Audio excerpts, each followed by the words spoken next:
Earth was formed about 4.6 million years ago. Homo sapiens are around 150,000 years old. The basis of all electronic communication was invented 65 years ago. And the digitally connected world has only existed for a little over 5 years. If in 1873 Jules Verne was fantasizing about traveling around the world in 80 days, today we can virtually visit every place on Earth in just a few seconds in an internet-based 3D studio. Right now, 2.7 billion people are communicating online and 6.8 billion are using their mobile phones, supported by a global network that resembles the human nervous system. Because of these technologies, we've developed second digital selves, a part of a steadily growing volume of data, and now stand at the beginning of a mass social experiment. Ever since social media networks and mobile internet became widely available, we've been able to quickly and easily create online personalities. In doing so, we send out masses of indelible data every single day. We produce digital selves from birth until death.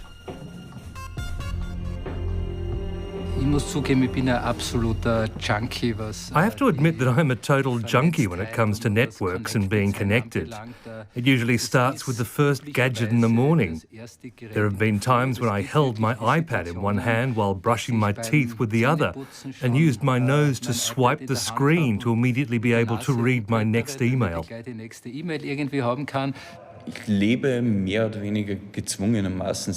I'm more or less forced to live in a very digital world, which makes sense. Over time, you develop habits like waking up and immediately checking your emails on your smartphone.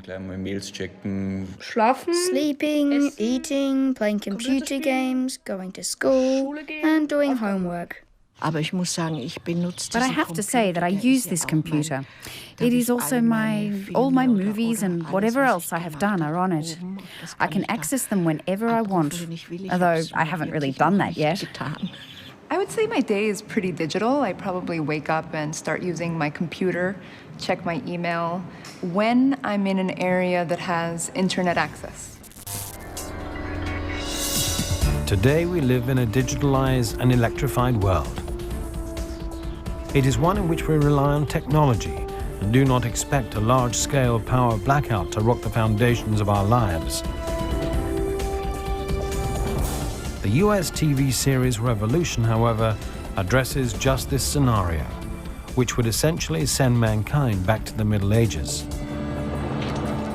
While the show's storyline could not really come to pass, several, at times extensive, power outages, for example in the northeastern US and Canada in 2003, led to emergency situations that lasted for several days. Our digitalized society is principally not prepared to deal with such catastrophes. Short but more frequent blackouts are, however, possible and will carry with them dire consequences for our world. If someone took the internet or my high-tech gadgets away from me, I would become depressed. No, seriously. I have worked with the internet for 20 years. To date, I've not experienced a blackout that has had serious consequences. The whole thing works like a well-oiled machine. And our little handhelds and devices are actually just little windows into those machines, but that we're basically constructing a single global machine. And so I began to think about that, and it turned out that this machine happens to be the most reliable machine that we've ever made.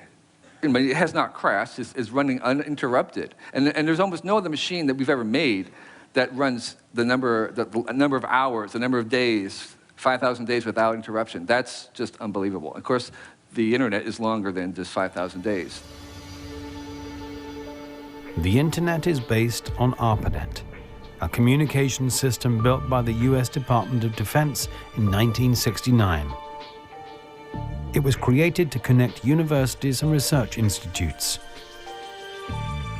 In 1990, the US government decided to make the internet available for commercial use, meaning that everyone gained access to it.